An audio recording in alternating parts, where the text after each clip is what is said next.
Hello friend, स्वागत है आपका अपने चैनल आज क्लास में। आज की इस वीडियो में हम लोग साइंस यानी विज्ञान का पहला मॉडल पेपर को हम आपको बताएंगे जो 2021 बोर्ड एग्जाम के लिए काफ़ी महत्वपूर्ण है। तो एक भी प्रश्न को स्किप नहीं करना है, शुरू से अंत तक देखना है। इसमें 40 प्रश्न है, 40 के 40 प्रश्न हम आपको बताएंगे और आप भी अपने से सॉल्व करने की कोशिश कीजिएगा। जितना सही हो उसे लास्ट में ईमानदारी पूर्वक हमें कमेंट बॉक्स में बताइएगा कि 40 में से आपका कितना सही हुआ।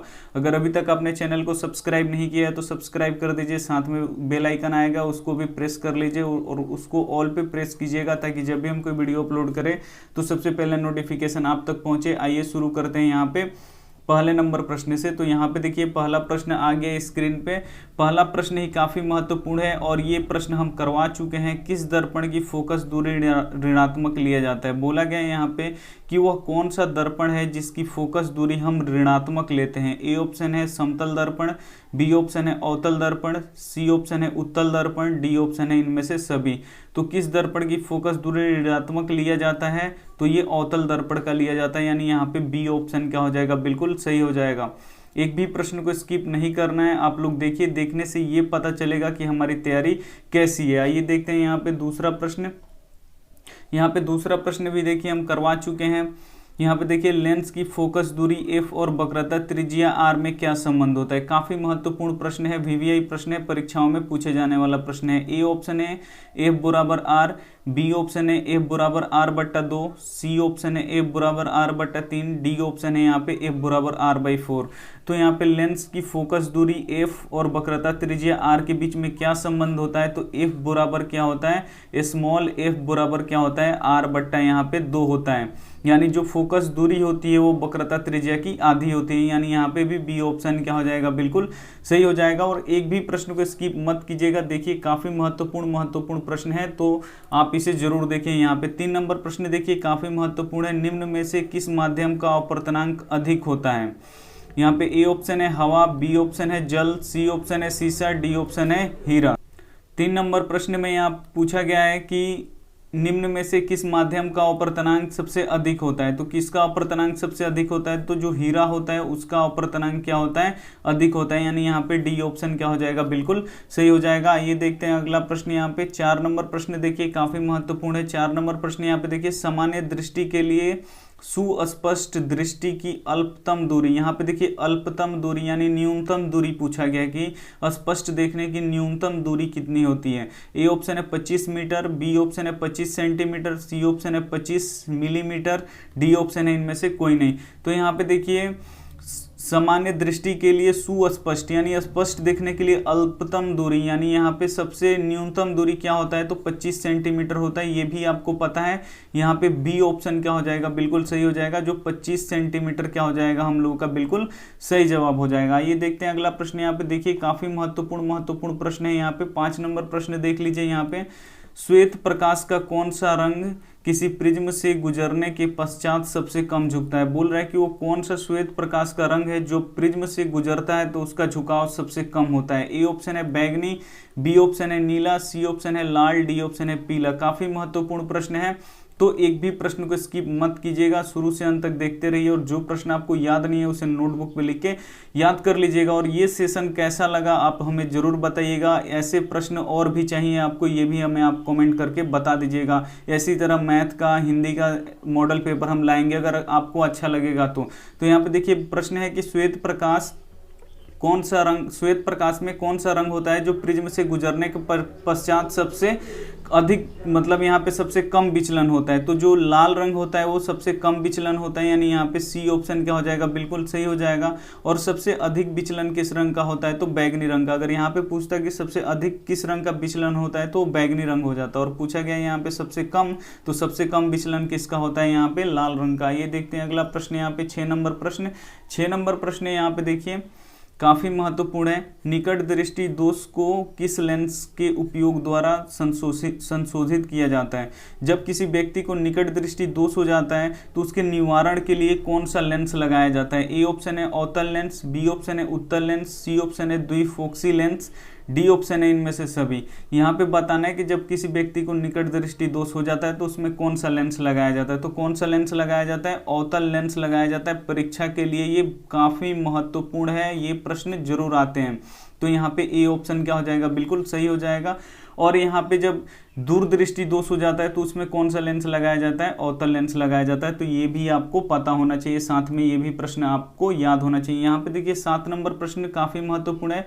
विद्युत प्रतिरोधकता निर्भर करता है, जो विद्युत प्रतिरोध होता है वो किस पे निर्भर करता है। ए ऑप्शन है चालक तार की लंबाई, तो बिल्कुल चालक तार की जितनी ज्यादा लंबाई होगी प्रतिरोध उतना ही अधिक होगा। यहाँ पे देखिए चालक तार की अनुप्रस्थ काट क्षेत्रफल, यानी तार जितना ही मोटा होगा उतना ही प्रतिरोध कम होगा, इस पे भी निर्भर करता है। और यहाँ पे देखिए सी ऑप्शन है चालक तार के पदार्थ की प्रकृति पे। अगर चालक तार का पदार्थ काफी अच्छा है तो उसका प्रतिरोध काफी कम होगा, अगर चालक तार का जो पदार्थ है वो खराब क्वालिटी का होगा तो प्रतिरोध उतना ही ज्यादा होगा। डी ऑप्शन है इनमें से सभी। तो जी बिल्कुल यहाँ पे ए बी सी तीनों पर निर्भर करता है, यानी यहाँ पे डी ऑप्शन क्या हो जाएगा, बिल्कुल सही हो जाएगा। परीक्षा के लिए काफी महत्वपूर्ण प्रश्न है, तो एक भी प्रश्न को आपको स्किप नहीं करना है। आइए देखते हैं यहाँ पे 8 नंबर प्रश्न।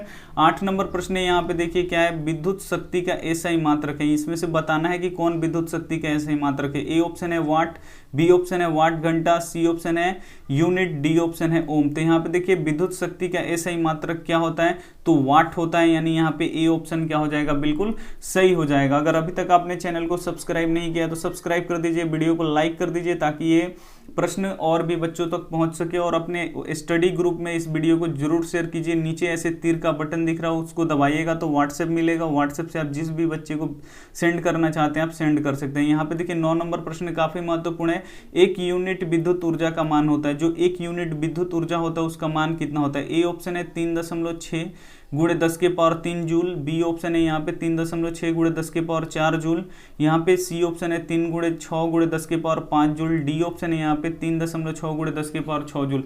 तो यहाँ पे देखिए 1 यूनिट विद्युत ऊर्जा का मान कितना होता है, तो 3.6 गुणे 10 के पावर 6 जूल होता है, यानी यहाँ पे डी ऑप्शन क्या हो जाएगा, बिल्कुल 100% सही हो जाएगा। अगर ऐसे प्रश्न मैथ के भी चाहिए तो आप हमें कमेंट में बोल दीजिएगा कि सर मैथ का भी मॉडल पेपर लाइए, तो हम जरूर लाएंगे। यहाँ पे देखिए 10 नंबर प्रश्न, उसमें 50 प्रश्न हम करवाएंगे। यहाँ पे देखिए 10 नंबर प्रश्न है, निम्न में से कौन सा कथन सत्य नहीं है। यहाँ पे बताना है कि कौन सा कथन असत्य है।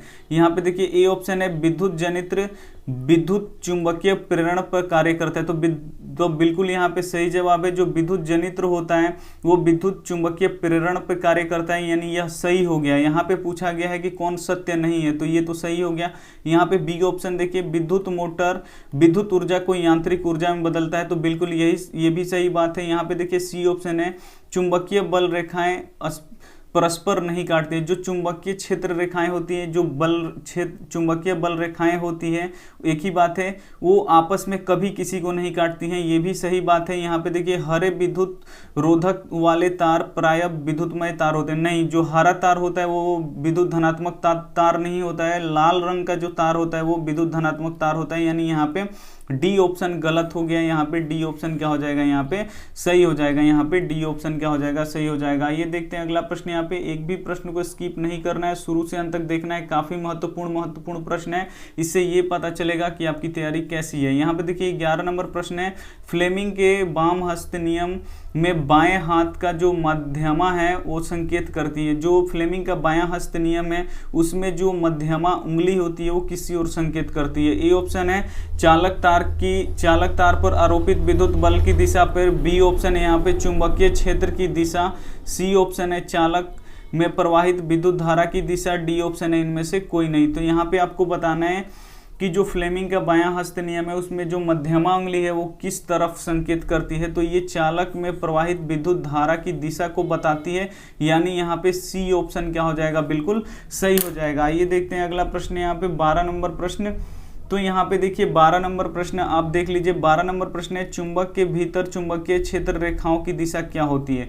यहाँ पे एक चुंबक बना ले रहे हैं हम, तो यहाँ पे देखिए ये उत्तरी ध्रुव हो गया और ये हो गया हम लोग का दक्षिणी ध्रुव। तो हमेशा चुंबकीय क्षेत्र उत्तरी ध्रुव से निकलकर दक्षिणी ध्रुव में प्रवेश करती है, ये आपको पता होना चाहिए।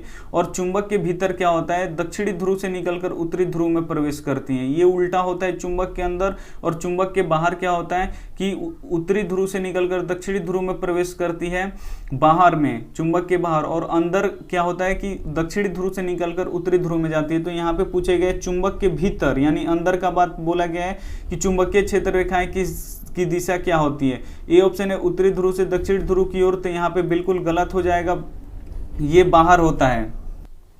तो ये क्या होता है? बाहर होता है। और यहाँ पे देखिए जो दक्षिणी ध्रुव, यहाँ पे देखिए बी ऑप्शन है दक्षिणी ध्रुव से उत्तरी ध्रुव की ओर, तो बिल्कुल यहाँ पे सही जवाब है। जो चुंबक के अंदर होता है, यहाँ पे चुंबक के अंदर क्या होता है कि जो चुंबकीय क्षेत्र रेखाएं होती हैं वो दक्षिणी ध्रुव से निकलकर उत्तरी ध्रुव में प्रवेश करती हैं, यानी यहाँ पे बी ऑप्शन क्या हो जाएगा? बिल्कुल सही हो जाएगा। तो ये प्रश्न आपको याद होना चाहिए। चुंबक के बाहर उत्तरी ध्रुव से क्षेत्र रेखाएं निकलती हैं और दक्षिणी ध्रुव में प्रवेश करती हैं, और चुंबक के भीतर क्या होता है? दक्षिणी ध्रुव से निकलकर यहाँ पे उत्तरी ध्रुव में प्रवेश करती हैं। आइए देखते हैं अगला प्रश्न। यहाँ पे 13 नंबर प्रश्न देख लीजिए आप। 13 नंबर प्रश्न भी काफी महत्वपूर्ण है। यहाँ पे 13 नंबर प्रश्न है, नाभिकीय ऊर्जा का स्रोत निम्न में से कौन सा है? नाभिकीय ऊर्जा होता है, उसमें हम किसका प्रयोग करते हैं? ए ऑप्शन है यूरेनियम, बी ऑप्शन है सोडियम, सी ऑप्शन है कार्बन, डी ऑप्शन है इनमें से सभी।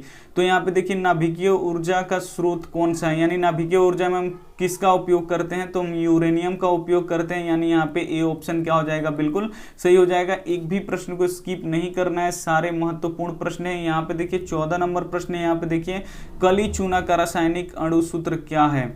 यहाँ पे देखिए काफी महत्वपूर्ण प्रश्न है ये। जो कली चूना होता है उसका रासायनिक अणुसूत्र क्या होता है? ए ऑप्शन है यहाँ पे देखिए CaO2 का द होल ट्वाइस, यहाँ पे देखिए CaO, यहाँ पे देखिए CaCO3 और यहाँ पे देखिए CaHCO3 का द होल ट्वाइस। तो यहाँ पे देखिए जो कली चूना का रासायनिक अणुसूत्र होता है वो क्या होता है? CaO होता है, यानी यहाँ पे बी ऑप्शन क्या हो जाएगा? बिल्कुल सही हो जाएगा। ये आपको हमेशा के लिए याद होना चाहिए, काफी महत्वपूर्ण प्रश्न है और परीक्षा में पूछ लिया जाता है। यहाँ पे देखिए 15 नंबर प्रश्न है। यहाँ पे जल के वैद्युत अपघटन में कैथोड पर कौन सा गैस मुक्त होता है? जब जल का हम लोग विद्युत अपघटन करते हैं उसमें कैथोड पे कौन सा गैस मुक्त होता है? ए ऑप्शन है ऑक्सीजन, बी ऑप्शन है हाइड्रोजन, सी ऑप्शन है ऑक्सीजन हाइड्रोजन दोनों, डी ऑप्शन है ओजोन। तो यहाँ पे जब जल का हम विद्युत अपघटन करते हैं तो कौन सा गैस मुक्त होता है? तो हाइड्रोजन गैस मुक्त होता है। और किस पे मुक्त होता है? तो कैथोड पे, यानी यहाँ पे बी ऑप्शन क्या हो जाएगा? बिल्कुल सही हो जाएगा। ये देख लेते हैं अगला प्रश्न। यहाँ पे 15 नंबर प्रश्न है। यहाँ पे देखिए काफी महत्वपूर्ण है, बेकिंग सोडा का रासायनिक सूत्र है। यहाँ पे बताना है कि बेकिंग सोडा का रासायनिक सूत्र क्या होता है? तो बेकिंग सोडा का रासायनिक सूत्र होता है NaHCO3, यानी यहाँ पे ए ऑप्शन क्या हो जाएगा? बिल्कुल सही हो जाएगा। कुछ रासायनिक सूत्र भी आपको पता हो जाना चाहिए। एक तो पहले वाला प्रश्न था और एक ये काफी महत्वपूर्ण इसमें रासायनिक सूत्र है, तो ये दोनों आपको याद होना चाहिए, कली चूना का और एक बेकिंग सोडा का। ये काफी महत्वपूर्ण है, इसे आप लोग को याद होना चाहिए। यहाँ पे देखिए 17 नंबर प्रश्न देख लीजिए, कौन सा पदार्थ नीले लिटमस पत्र को लाल कर देता है? ये भी काफी महत्वपूर्ण प्रश्न है। इसमें बताना है कि कौन सा पदार्थ है जो नीले लिटमस पत्र को लाल कर देता है? ए ऑप्शन है अम्ल, बी ऑप्शन है क्षार, सी ऑप्शन है लवण, डी ऑप्शन है इनमें से कोई नहीं।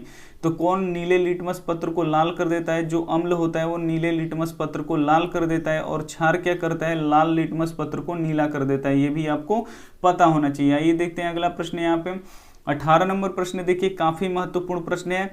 मिल्क ऑफ मैग्नीशिया का पीएच मान है, इसमें से बताना है कि कौन मिल्क ऑफ मैग्नीशिया का पीएच मान होता है? ए ऑप्शन है 7, बी ऑप्शन है 8, सी ऑप्शन है 9, डी ऑप्शन है 10.5। तो यहाँ पे देखिए मिल्क ऑफ मैग्नीशिया का पीएच मान कितना होता है? 10.5 होता है, यानी यहाँ पे डी ऑप्शन क्या हो जाएगा? बिल्कुल सही हो जाएगा। काफी महत्वपूर्ण प्रश्न है। आइए देखते हैं अगला प्रश्न। यहाँ पे 19 नंबर प्रश्न है। यहाँ पे देखिए निम्न में से कौन अधातु चमकीला है? यहाँ पे जो अधातु होते हैं उसमें चमक नहीं पाया जाता, लेकिन कुछ अधातु ऐसे भी होते हैं जिनमें चमक पाया जाता है। ए ऑप्शन है आयोडीन, बी ऑप्शन है सल्फर, सी ऑप्शन है ब्रोमीन, डी ऑप्शन है सेलेनियम। तो यहाँ पे देखिए कौन सा अधातु है जो चमकीला होता है? तो जो आयोडीन होता है ये अधातु होते हुए भी चमकता है, यानी यहाँ पे ए ऑप्शन क्या हो जाएगा? बिल्कुल सही हो जाएगा। काफी महत्वपूर्ण प्रश्न है। यहाँ पे देखिए 20 नंबर प्रश्न, एक भी प्रश्न को स्किप नहीं करना है। 40 में से पूरा 40 प्रश्न आपको देख के जाना है। यहाँ से देखिए, यहाँ पे निम्न में से कौन सा धातु अधिक अभिक्रियाशील है? यहाँ इसमें से बताना है कि वो कौन सा धातु है जो सबसे अधिक अभिक्रियाशील है, यानी फटाक से रिएक्शन करता है। ए ऑप्शन है एल्यूमिनियम, बी ऑप्शन है Na यानी सोडियम, सी ऑप्शन है Ca यानी कैल्शियम, यहाँ पे डी ऑप्शन है Mg यानी मैग्नीशियम। तो यहाँ पे देखिए सबसे अधिक जो धातु होता है अभिक्रियाशील वो कौन सा होता है? मैग्नीशियम होता है। यहाँ पे सोडियम होता है, यानी यहाँ पे बी ऑप्शन क्या हो जाएगा? सही हो जाएगा। इसीलिए सोडियम को कहाँ पे डुबा के रखा जाता है? किरोसिन तेल में डुबो कर रखा जाता है। अगर ऑक्सीजन के संपर्क में आएगा तो वहां से जलना ये फिर से स्टार्ट कर देता है, बहुत ही अभिक्रियाशील होता है। आइए देखते हैं अगला प्रश्न। यहाँ पे 21 नंबर प्रश्न यहाँ पे देख लीजिए, काफी महत्वपूर्ण है। ऑक्सीजन परमाणु के बाह्यतम कक्षा में इलेक्ट्रॉनों की संख्या कितनी होती है? तो सबसे पहले आपको पता होना चाहिए कि ऑक्सीजन का परमाणु संख्या कितना होता है। तो ऑक्सीजन का परमाणु संख्या 8 होता है। तो इलेक्ट्रॉन कैसे भरा जाते हैं? पहले कक्षा में यहाँ पे 2 और दूसरे कक्षा में कितने इलेक्ट्रॉन होते हैं? 8। तो यहाँ पे पहले कक्षा में 2 इलेक्ट्रॉन हो जाएंगे और जो दूसरा कक्षा होगा तो टोटल 8 ही इसमें इलेक्ट्रॉन है। तो दूसरा कक्षा में कितना हटेगा? यहाँ पे 6। यानी जो अंतिम कक्षा होगा उसमें कितने इलेक्ट्रॉन होंगे? 6 होंगे। यानी यहाँ पे बी ऑप्शन क्या हो जाएगा? बिल्कुल सही हो जाएगा। काफी महत्वपूर्ण प्रश्न है ये। आइए देखते हैं अगला प्रश्न यहाँ पे। अगला प्रश्न यहाँ पे 22 नंबर, थोड़ा सा टफ प्रश्न है। ब्यूटेनॉन एक कार्बनिक यौगिक है जिसका प्रत्याय समूह है। तो ये किसका समूह है यहाँ पे बताना है। 22 नंबर, तो यहाँ पे ये कीटोन जो समूह है उसका ये ब्यूटेनॉन क्या है? कार्बनिक यौगिक है। यानी यहाँ पे सी ऑप्शन क्या हो जाएगा? बिल्कुल सही हो जाएगा। आइए देखते हैं अगला प्रश्न यहाँ पे 23 नंबर प्रश्न यहाँ पे देखिए, नाइट्रोजन के 2 परमाणुओं के बीच कितने आबंध होते हैं? जो नाइट्रोजन के 2 परमाणु होते हैं उसके बीच बताना है कि कितने आबंध होते हैं। ए ऑप्शन है 1 आबंध, बी ऑप्शन है 2 आबंध, सी ऑप्शन है 3 आबंध, डी ऑप्शन है इनमें से कोई नहीं। तो नाइट्रोजन के 2 परमाणुओं के बीच कितने आबंध होते हैं? तो 3 आबंध होते हैं। यानी यहाँ पे सी ऑप्शन क्या हो जाएगा? बिल्कुल सही हो जाएगा। ये देखते हैं अगला प्रश्न यहाँ पे। अगला प्रश्न 24 नंबर, काफी महत्वपूर्ण है, ये परीक्षाओं में आने वाला प्रश्न है। यहाँ पे देखिए एल्कीन का सामान्य सूत्र क्या होता है? ए ऑप्शन है CnH2n+2, बी ऑप्शन है CnH2n, यहाँ पे सी ऑप्शन है CnH2n-1, यहाँ पे डी ऑप्शन है CnH2n-2। तो यहाँ पे देखिए एल्कीन का सामान्य सूत्र क्या होता है? CnH2n+2 होता है। यानी यहाँ पे ए ऑप्शन क्या हो जाएगा? बिल्कुल सही हो जाएगा। तो ऐसे ऐसे सामान्य सूत्र थोड़ा सा नोटबुक पे लिख के आप लोग याद कर लीजिए ताकि आपके परीक्षाओं में काफी उससे हेल्प मिले। यहाँ पे देखिए 25 नंबर प्रश्न है, आधुनिक आवर्त सारणी में आवर्तों की संख्या बताना है। जो आधुनिक आवर्त सारणी है उसमें आवर्तों की संख्या बतानी है। यहाँ पे देखिए कुछ ऐसे लाइन होते हैं उसमें और कुछ ऐसे लाइन होते हैं। तो यहाँ पे देखिए जो आवर्त सारणी है हम लोग का, आधुनिक आवर्त सारणी, तो ऊपर से अगर नीचे की तरफ में जो आएंगे, यहाँ पे देखिए जो ऐसे लाइन बना है इससे हम आवर्त बोलते हैं। इसे हम लोग क्या बोलते हैं? आवर्त बोलते हैं। और जो ऊपर से नीचे बना है उसे हम लोग समूह बोलते हैं या वर्ग बोलते हैं।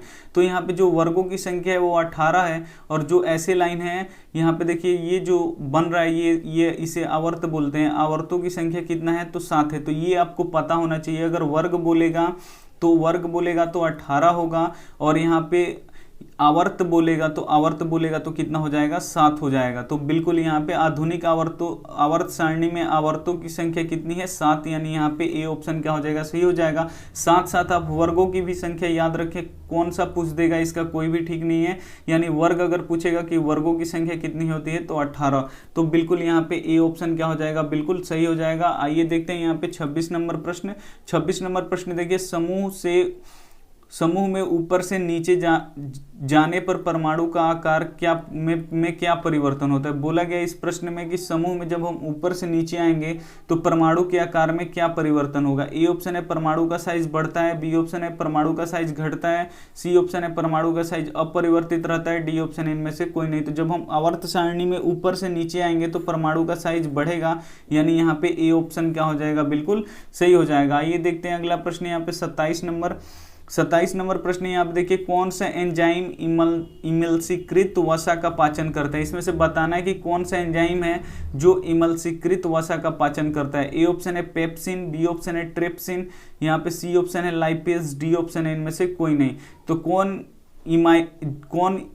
एंजाइम होता है जो वसा का पाचन करता है? तो जो लाइपेज होता है वो क्या करता है? वसा का पाचन करता है। यानी यहाँ पे सी ऑप्शन क्या हो जाएगा? बिल्कुल सही हो जाएगा। आइए देखते हैं अगला प्रश्न।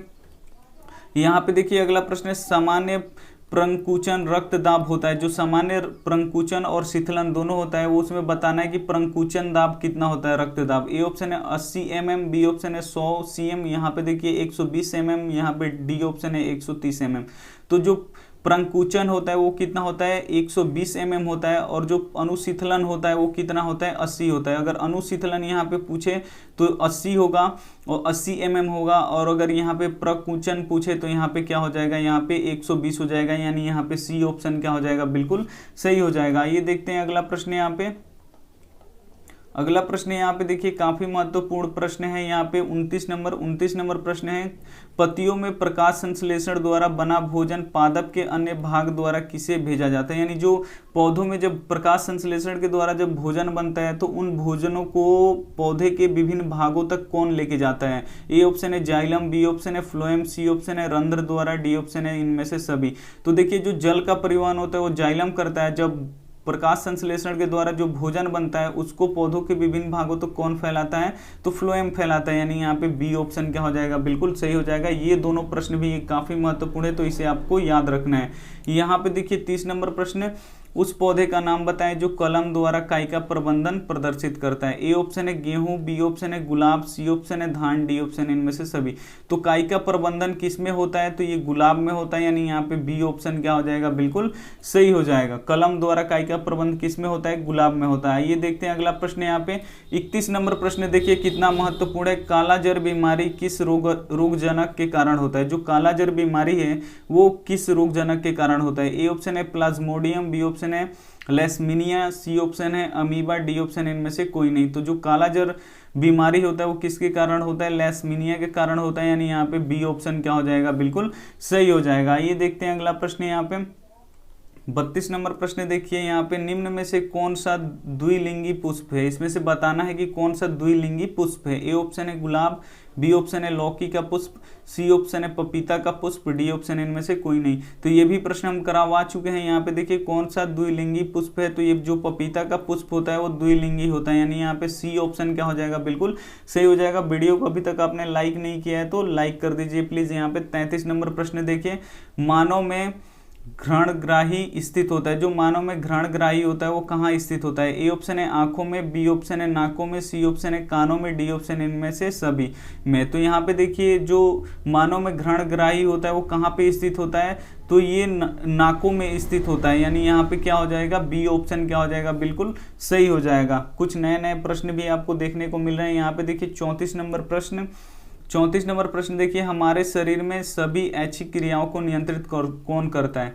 तो यहाँ पे देखिए हमारे शरीर में जो सभी ऐच्छिक क्रियाएं होती हैं उसे नियंत्रण कौन करता है। ए ऑप्शन है प्रमस्तिष्क, बी ऑप्शन है मेडुला, सी ऑप्शन है पॉप्स, डी ऑप्शन है अनुमस्तिष्क। तो हमारे शरीर के सभी ऐच्छिक क्रियाओं को नियंत्रित कौन करता है, तो प्रमस्तिष्क के द्वारा किया जाता है, यानी यहाँ पे ए ऑप्शन क्या हो जाएगा, बिल्कुल 100% सही हो जाएगा। आइए देखते हैं अगला प्रश्न 35 नंबर प्रश्न देखिए काफी महत्वपूर्ण है, जंतुओं में वृद्धि हार्मोन स्रावित होता है। जो जंतुओं में वृद्धि हार्मोन होता है वो किसके द्वारा स्रावित होता है। ए ऑप्शन है पीयूष ग्रंथि से, बी ऑप्शन है ऑटू ग्रंथि से, सी ऑप्शन है अधिवृक्क से, डी ऑप्शन है इनमें से कोई नहीं। तो जंतुओं में जो वृद्धि हार्मोन होता है वो किससे स्रावित होता है, तो ये पीयूष ग्रंथि से स्रावित होता है। तो यहाँ पे ए ऑप्शन क्या हो जाएगा, बिल्कुल सही हो जाएगा। आइए देखते हैं अगला प्रश्न 36 नंबर प्रश्न देखिए काफी महत्वपूर्ण है, अनुवांशिकता का सिद्धांत किसने प्रतिपादित किया। जो अनुवांशिकता का सिद्धांत है उसे किसने प्रतिपादित किया। ए ऑप्शन है मेंडल, बी ऑप्शन है चार्ल्स डार्विन, सी ऑप्शन है जगदीश चंद्र बोस, डी ऑप्शन है इनमें से कोई नहीं। तो यहाँ पे देखिए अनुवांशिकता का सिद्धांत का प्रतिपादन किसने किया था, तो मेंडल ने किया था। तो यहाँ पे सही जवाब हो जाएगा ए ऑप्शन क्या हो जाएगा, बिल्कुल सही हो जाएगा। और लास्ट में आपका कितना सही हुआ प्लीज हमें जरूर कमेंट करके यहाँ पे आप लोग बताइएगा। यहाँ पे देखिए 37 नंबर प्रश्न, स्त्रियों में लिंग गुणसूत्र होता है। जो स्त्रियां होती हैं उसमें कौन सा लिंग गुणसूत्र पाया जाता है। ए ऑप्शन है XY, बी ऑप्शन है XX, सी ऑप्शन है XY और XX दोनों, डी ऑप्शन इनमें से कोई नहीं। तो स्त्रियों का जो लिंग गुणसूत्र होता है वो कौन सा होता है, XX होता है, यानी यहाँ पे बी ऑप्शन क्या हो जाएगा, बिल्कुल सही हो जाएगा। और XY किस में पाया जाता है, तो पुरुषों में पाया जाता है। तो बिल्कुल यहाँ पे जो स्त्रियां होती हैं उसमें XX और जो पुरुषों होते हैं उसमें XY पाया जाता है। तो यहाँ पे बी ऑप्शन क्या हो जाएगा, बिल्कुल सही हो जाएगा। ये रहा हम लोग का 38 नंबर प्रश्न। यहाँ पे देखिए 38 नंबर प्रश्न है, निम्न में से कौन जैव निम्न करणीय कचरा है। यहाँ पे बताना है कि कौन इसमें जैव निम्न करणीय कचरा है। जो आने वाले समय में क्या होता है कि कचरा अगर बिगा जाता है तो आने वाले समय में गल जाता है, उसका जो गल जाता है उसे हम लोग क्या बोलते हैं, सड़ गल जाता है, उसको हम लोग जैव निम्न करणीय बोलते हैं। और जो नहीं गलता नहीं सड़ता वैसे कि वैसे प्राकृतिक में रह जाता है उसे हम लोग अजैव निम्न करणीय बोलते हैं। तो जो प्लास्टिक होता है वो कभी नहीं गलता, थर्मोकोल भी कभी नहीं गलता और पोलोथीन भी कभी नहीं गलता। तो ये क्या हुआ, जैव अनिम्न करणीय हुआ। तो यहाँ पे पूछे गए कौन जैव निम्न करणीय। जो टिश्यू पेपर होता है वो गल जाता है, सड़ गल जाता है। यहाँ पे डी ऑप्शन क्या हो जाएगा, सही हो जाएगा। जो टिश्यू पेपर है वो कौन सा कौन है? जैव निम्नकरणीय कचरा है, यानी यहाँ पे डी ऑप्शन क्या हो जाएगा? बिल्कुल सही हो जाएगा। ये देखते हैं अगला प्रश्न यहाँ पे 39 नंबर प्रश्न काफी महत्वपूर्ण है। आहार तथा पाइन किस राज्य का जल संग्रह व्यवस्था है? ए ऑप्शन है मध्य प्रदेश, बी ऑप्शन है उत्तर प्रदेश, सी ऑप्शन है महाराष्ट्र, डी ऑप्शन है बिहार। तो आहार तथा पाइन किस राज्य में जल संग्रह की व्यवस्था है? तो ये बिहार की जल संग्रह व्यवस्था है, यानी यहाँ पे डी ऑप्शन क्या हो जाएगा? बिल्कुल सही हो जाएगा। काफी महत्वपूर्ण प्रश्न है। और ये रहा हम लोग का अंतिम प्रश्न। तो यहाँ पे देखिए 40 नंबर प्रश्न है, प्राकृतिक संसाधन का प्रबंधन के लिए सबसे उपयुक्त विकल्प कौन सा है? ए ऑप्शन है कम उपयोग, बी ऑप्शन है पुनः चक्रण, सी ऑप्शन है पुनः उपयोग, डी ऑप्शन इनमें से सभी। तो जो प्राकृतिक संसाधन है उसका सबसे कम से कम प्रयोग किया जाए, जहाँ पे उनका प्रयोग हो वहीं पे करना चाहिए, फालतू में नहीं करना चाहिए। नहीं तो जो प्राकृतिक संसाधन कोयला पेट्रोलियम हो गया और प्राकृतिक गैस होगी, ये आने वाले भविष्य में खत्म हो जाएंगे। तो जितना ज़्यादा उपयोग करेंगे उतना जल्दी खत्म हो जाएगा, इसीलिए इसका कम प्रयोग होना चाहिए। पुनः चक्रण भी किया जाना चाहिए, इसका पुनः उपयोग भी किया जाना चाहिए, यानी यहाँ पे डी ऑप्शन क्या हो जाएगा? इनमें से सभी क्या हो जाएगा? बिल्कुल सही हो जाएगा। सेशन कैसा लगा हमें आप कमेंट करके जरूर बताइए। वीडियो को लाइक कर दीजिए, चैनल को अभी तक आपने सब्सक्राइब नहीं किया है तो सब्सक्राइब कर दीजिए। अगर मैथ का मॉडल पेपर इसी तरीके का चाहिए तो आप हमें कमेंट करके जरूर बताइए। और 40 में आपने कितना सही किया इसे भी आप लोग जरूर हमें कमेंट बॉक्स में बताइए। Thank you for watching, last तक देखने के लिए। मिलते हैं अगली वीडियो में।